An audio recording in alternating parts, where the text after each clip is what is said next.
Hi, Davy. I'm awesome. Welcome to Davy's Awesome Movies, where I review the styles of movies I love, the alternative B-rated cult style flicks. This week, I wouldn't say it's B-rated, I wouldn't say it's an alternative or a cult flick, but in my opinion, a little underrated. This movie came out in 1992, and it was directed by Roger Spottiswoode, and written by Blake Snyder, William Osborne, and William Davis. Produced by Ivan Reitman, Joe Medic, and Michael C. Gross. Made by Northern Lights Entertainment, and distributed by Universal Pictures. Ladies and gentlemen, a movie that was doomed just by the title. Stop or my mom will shoot.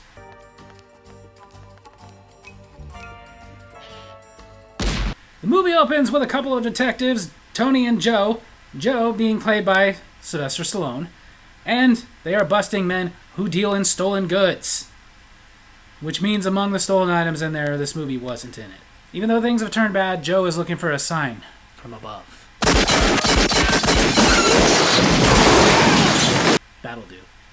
As soon as the bust is over, everybody's happy.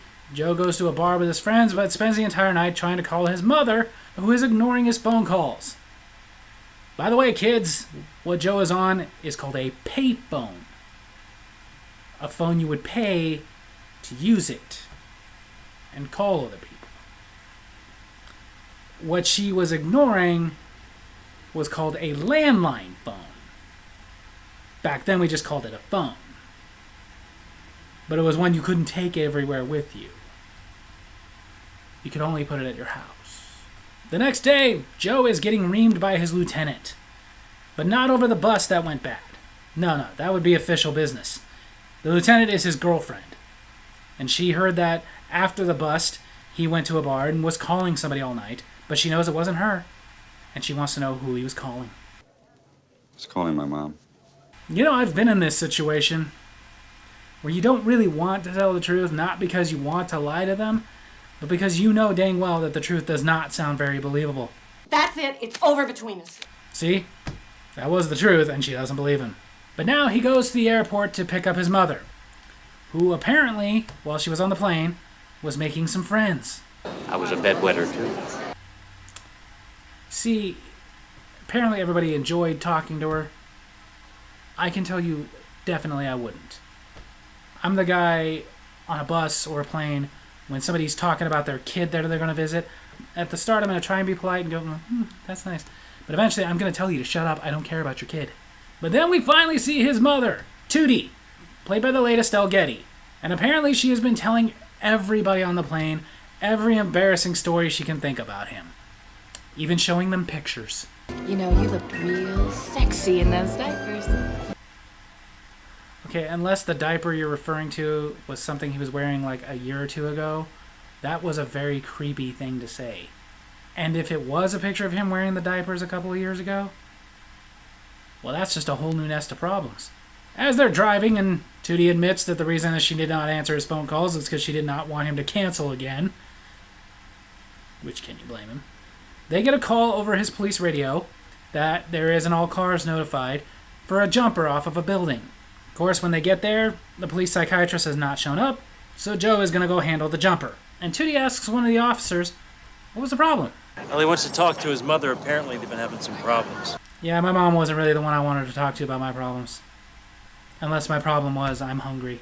When Joe gets upstairs and to the kid who is casted as suicide... I know I'm not your mother, but I am a mother. Oh, no. There is no way in hell they would let her do that. In fact, I can say the officer who gave her the megaphone in the first place, you are so freaking fired. Instead of talking to the kid about why he shouldn't kill himself, she just starts going into embarrassing stories about her son. And of course mentioning to all the women that he's still single, and that he was small for his age. Basically the very annoying woman who's just like, okay, is your entire life nothing but your kid? And of course, she pulls out some pictures. And I thought I had things bad. Not close. Excuse me, I think I'm ready to go in now. Yeah. Yeah, once you got back inside, you'd be arrested and put on suicide watch. Then the news crew shows up thinking that Joe is the one who wants to kill himself. Make her stop! Well, I'm gonna say good luck ever going undercover again. In the very early morning, Tootie goes about cleaning up Joe's place. Vacuuming, doing laundry, cleaning his gun. That is not how you clean a gun. He's a cop. You should just trust him to clean his own frickin' gun. I'm sure he knows how important that is. When Joe awakes... Go ahead. Make your bed. Whether it is loaded or not, that is terrible gun safety. Because I don't care if the gun is not loaded, you don't point a gun at somebody. But very quickly, Joe notices that his gun looks different. Clorox? That's great, Mom. If I use this gun, it's gonna blow up in my hand now. Seriously, people, if you get a gun, don't clean it like that. But of course, even though she just ruined his gun, which those aren't cheap, she just basically gives him a guilt trip for not appreciating the kind gesture. Stop feeling guilty. Now, breakfast! Breakfast is a big boy's most important meal of the day. Yes, but as nutritionists would learn later, a nice light breakfast is much better than a big hearty one. So maybe just like, bran muffin or something. I mean, I'm just saying. The breakfast she's making, I wouldn't say no to. After Joe goes to work, Tootie decides to go out and buy him a new gun. She even finds the exact one that she ruined. There's a 15-day cooling off period. Yeah, so if you need a gun in LA, you better hope that you don't need it within 15 days. She leaves, but somebody in the gun shop overheard her trying to buy one. You really want to buy a gun today? Is she really that clueless? The MAC-10. All the big drug dealers love this gun. Okay, there is no way that you are from Newark, New Jersey and don't know that this is highly illegal. You're buying a machine gun off the back of a van. That's just not how it works. Anywhere. You can get a license to sell food out of the back of the van, not guns. Nice doing business with you boys. I'm going to say either she is a criminal or she's stupid. Or both. But as she's leaving, a car pulls up and just opens fire on the two guys who were selling the guns. Kills one of them, but not the big guy, Mitchell. He's able to get away, barely. But now she is the only witness in a murder. Your mom, she's here. My mom? Yeah, and if I were you, I wouldn't start with, oh, well, there I was, buying a gun illegally off the back of a van. A detective that Joe hates, and hates Joe, Ross, is the one who has the case, and he is asking that Tootie stays for at least a month. But Joe goes to Gwen to complain about this. Oh, come on, Gwen. She's supposed to go back Monday. Joe, you are a detective. I'm sure you know that that's just not how murder cases work. In real life, a month isn't even very realistic. A murder case, there's a lot that goes into it. It takes a while to settle that. But still, he continues to beg, telling Gwen about how she tells asinine stories about him, forces him to eat way too much breakfast, completely humiliating him all the time. Gwen says she just loves you. Well, her love is driving me nuts. My wife says the same thing about my love. So after being shot down, Joe takes his mother home, and that night, she has something to tell him. I didn't tell Ross what I really saw. I held it all back for you. That is also illegal, Tootie. That is called obstruction of justice. You are just racking up the charges. She tells Joe the reason that she did that, though, was so that he could make the bust and that would get him promoted. But Joe says he doesn't want to be promoted. He likes his life. You call this a life? Mothers. That night, Joe has a dream. Mommy, I don't want to be changed. There is no point to the dream. I mean, we've already figured out Joe doesn't like change. And we've already figured out that that's exactly the problem, is that Tootie, as well as Gwen, are basically trying to get him to change. I just could not leave out Sylvester Stallone in a diaper. The next morning, Tootie gives Joe his present. You say he's not happy about the present. He asks her why she didn't tell him sooner. Of course, I wanted it to be a surprise. It is. Well, look at it this way, Joe. You wanted your mom out of your house. Looks like she's going to be going away for a while. But Joe doesn't say anything. Just takes her to the station, and all she does is irritate Detective Ross. Because of this, Detective Ross takes a break, and she goes to talk to Gwen. He never sent you flowers? Never. I think we know by now she's going to meddle. She then goes into how unemotional Joe is. As if there's something wrong with that. Goes into how even when he was 13 and his father passed away, she fell apart losing her husband. Joe just took care of everything. Arranged the funeral. Called all the relatives. But to this day, she has no idea during the whole process if Joe ever cried over his dead father. And then of course Joe walks in on what every guy always wants to walk in on.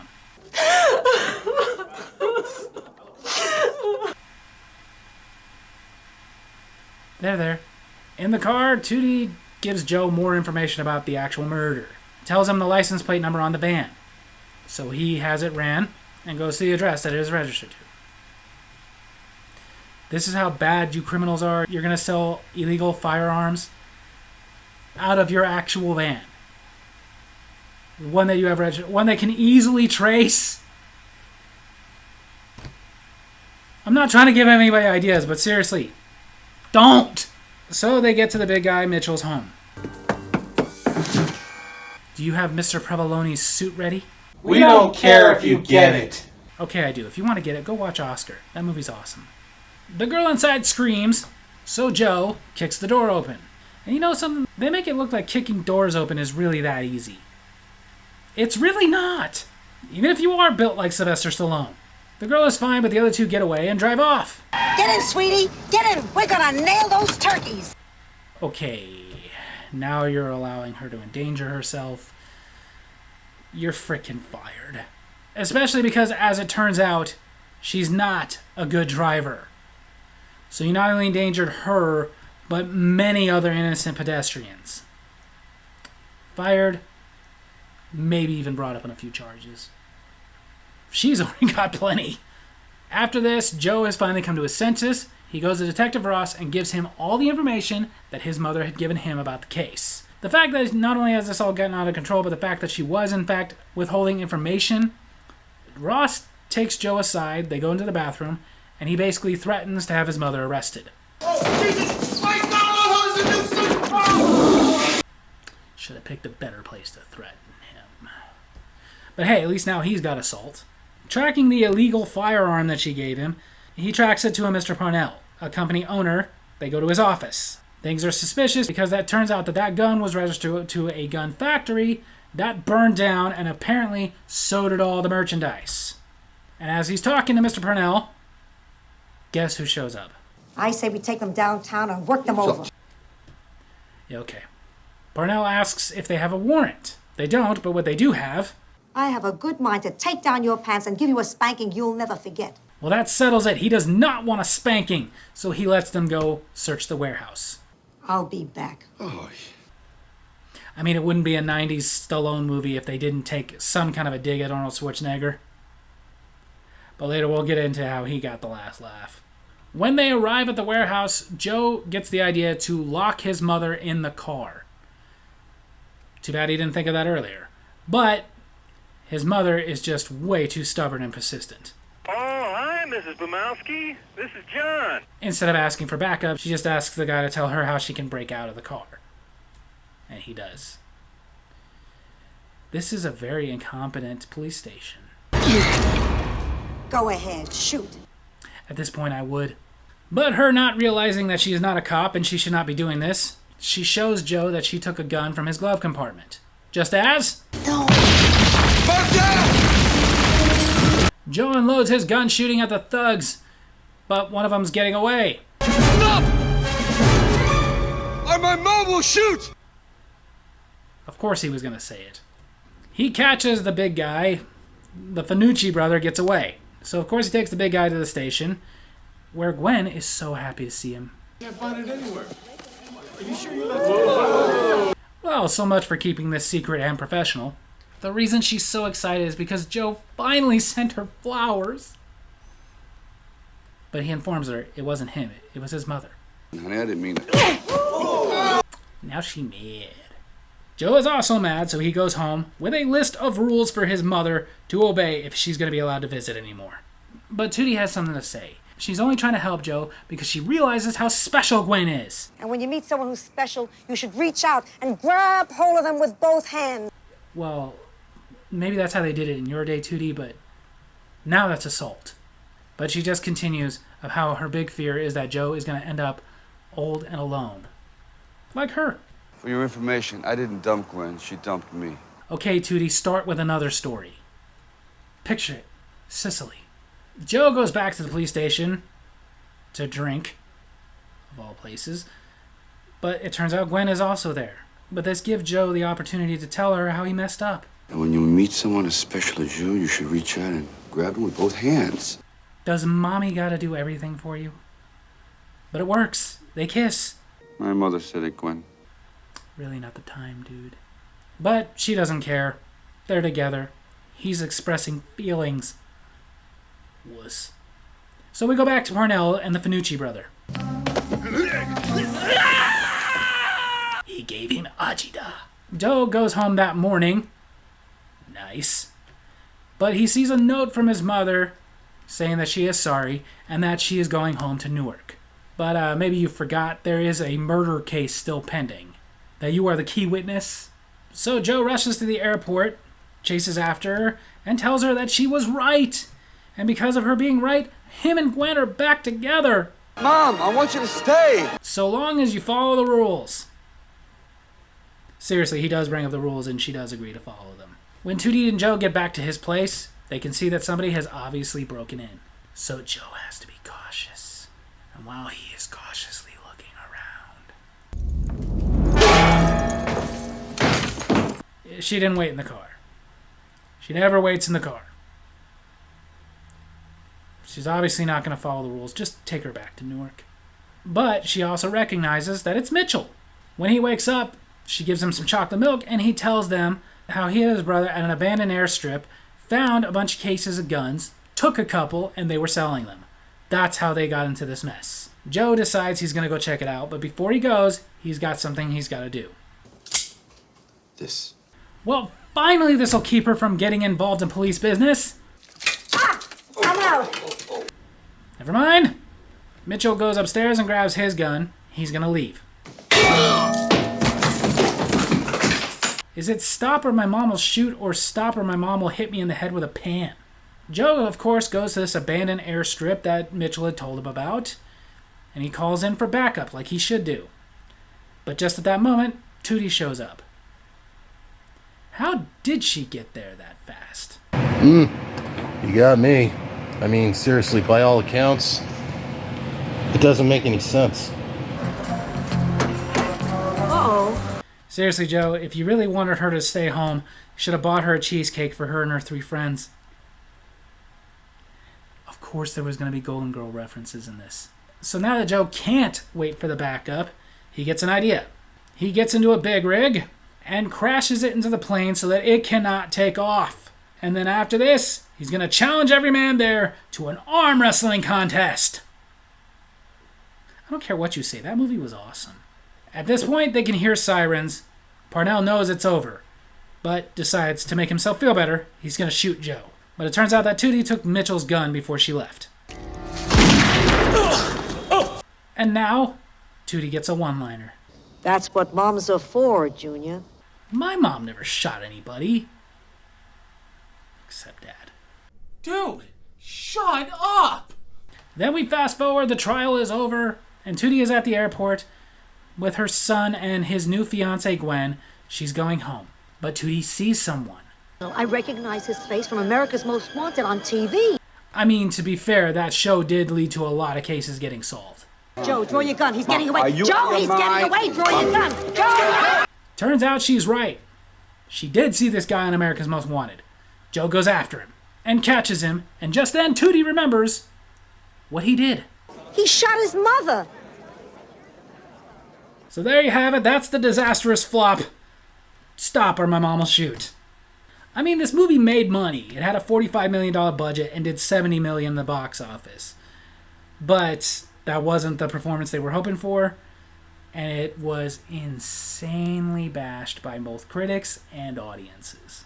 Now, granted, I will admit, I like this movie, but probably because I saw it when I was a little kid.